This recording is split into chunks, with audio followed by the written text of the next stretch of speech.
ભરૂચ જિલ્લા જેલમાંથી મહત્વપૂર્ણ ઘટના સામે આવી છે।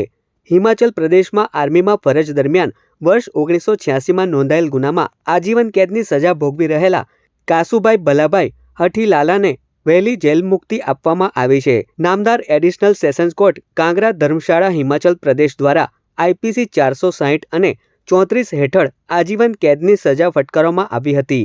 ત્યારથી તેઓ ભરૂચ જિલ્લાની જેલમાં છેલ્લા 26 વર્ષથી સજા ભોગવી રહ્યા હતા। સરકારના નિયમો મુજબ અને BNSS કલમ 473 હેઠળ કાસુભાઈ હઠીલાલાને વહેલી મુક્તિ માટે પાત્ર ગણવામાં આવતા ભરૂચ જેલ અધિક્ષકે તમામ સંબંધિત અધિકારીઓના અભિપ્રાય મેળવી case DG prison Shimla Himachal Pradesh ખાતે મોકલ્યો હતો। ત્યારબાદ જેલ સલાહકાર સમિતિની બેઠકમાં સકારાત્મક અભિપ્રાય મળતા હિમાચલ પ્રદેશ સરકારના ગૃહ વિભાગ દ્વારા બાકી સજા માફ કરી શરતોને આધીન વહેલી મુક્તિનો આદેશ આપવામાં આવ્યો હતો। આદેશ અનુસાર ઇન્ચાર્જ અધિક્ષક NP રાઠોડ દ્વારા કાસુભાઈ હઠીલાલાને જેલમાંથી મુક્ત કરવામાં આવ્યા હતા। જેલમાંથી બહાર આવતા જ પરિવારજનો સાથે તેમની ભાવુક મુલાકાત થઈ હતી। પરિવારજનોમાં આનંદનો માહોલ જોવા મળ્યો અને સારા તથા ઉજ્જવળ ભવિષ્ય માટે શુભેચ્છાઓ પાઠવવામાં આવી હતી।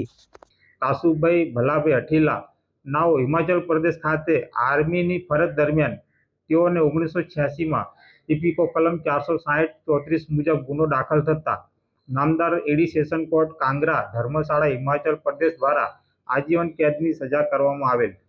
મજકૂર કેદીની વહેલી જેલ મુક્તિ માટે તેઓ પાત્રતા ધરાવતા હોય મજકૂર કેદીની વહેલી જેલ મુક્તિ માટે સંબંધિત અધિકારીઓના અભિપ્રાય મેળવી DG પ્રિઝન સિમલા હિમાચલ પ્રદેશ ખાતે મોકલી આપતા તેઓ દ્વારા જેલ સલાહકાર બેઠક યોજી મજકૂર કેદીની વહેલી જેલ મુક્તિ માટે હકારાત્મક અભિપ્રાય થતા ગૃહ વિભાગ હિમાચલ પ્રદેશ સરકાર શ્રી દ્વારા બાકીની સજા માફ કરી મજકૂર કેદીને વહેલી જેલ મુક્ત કરવા માટે આદેશ કરવામાં આવેલ હતો।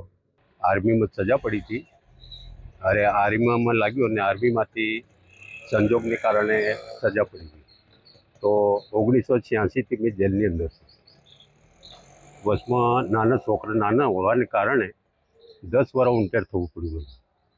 પછી એમાં 2 વાર ચોપડી મારી નામંજૂર થઈ।